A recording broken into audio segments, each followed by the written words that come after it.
Ladies and gentlemen, Kim here, and welcome to the Daily Update. Hope you guys had a good day trading today. Market is up 0.13% on the S&P. Nasdaq down. Semiconductor also down today. Dow 0.5% positive. Dow small caps is also negative. However, transports up 0.5%. Banks 1.5% positive. Energy made a move, 3% move to the upside. Energy led the entire market today.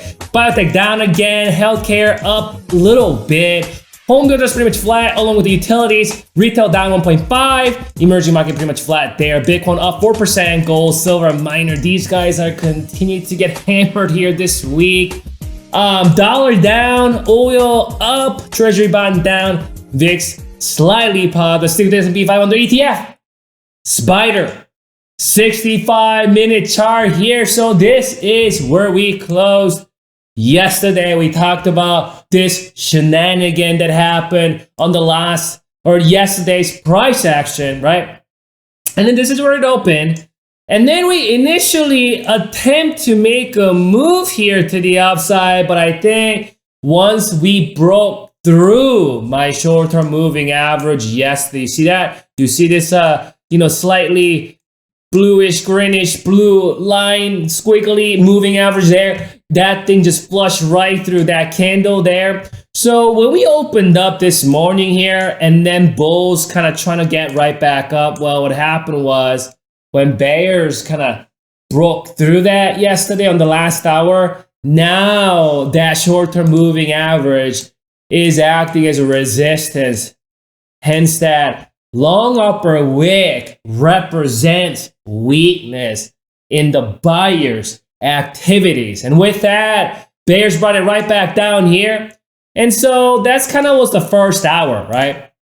And then what happened on the second hour was that weakness continued on. So you can see that lower wick here on that second hour candle. So that at one point, the entirety of that candle looked pretty bearish, and it looked as though this thing is continuing to see that weak. This is what it looked like, right? If you guys were watching the second hour price action on the 65 minutes, that's what it looked like. But you guys remember what I talked about on the yesterday's price action? This is this spot right here. Do you guys remember that? This spot, right? 467, 464. So this spot right here is a good spot for some kind of shenanigan where the buyers can bring it back up, where it's going to look like a breakdown, and then it might get right back up. Though it came down, though, all the way to the gap area, which is at 464. I'm going to zoom out later. You're going to see where the gap area coming from.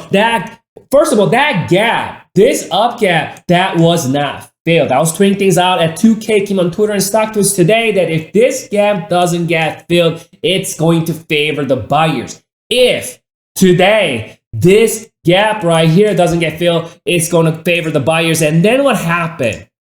Well, you saw that third hour and the fourth hour kind of hanging around there, but action started happening in the fifth hour, right? Kind of checking that short-term moving average once again. Remember that short-term moving average acting as resistance. It is not a coincidence, mistake, or random occurrence that on the fifth hour, we close right underneath that short-term moving average. Bulls will be like, okay, I checked that short-term moving average on the fifth hour. Let me deal with you on the sixth hour. Little bit of fluctuation. We were able to gap back above that short-term moving average on the sixth hour. And with that, also on the secondary short-term moving. I'm going to zoom out here.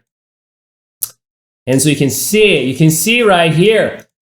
So this pivot that has been around since this entire month of November, bulls kind of reclaimed that right here. It's 467, 1111 pivot. And with that price action, right, we also reclaimed my first short-term moving average and the secondary short. But what's most important about today's price action? This gap, this up gap that was opened up on November 12th, this gap is still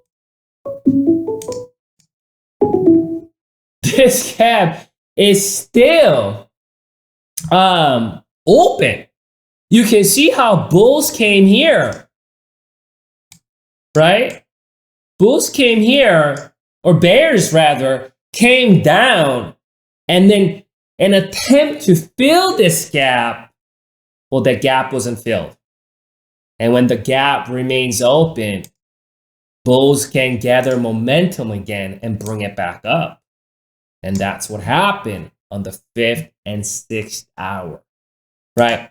So what can we expect for tomorrow? Yes, we did see 2 hours of bullish move. That's positive. We got back above 467.11 pivot. That's a positive. We got above the short-term moving average. Positive. Secondary short-term move. Positive. Gap never got filled. Positive. All of it is all positive in the micro-term perspective.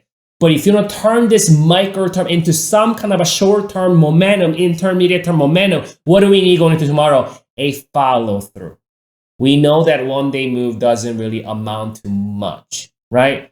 We need a follow-through tomorrow, and the price needs to stay above 467.11 tomorrow.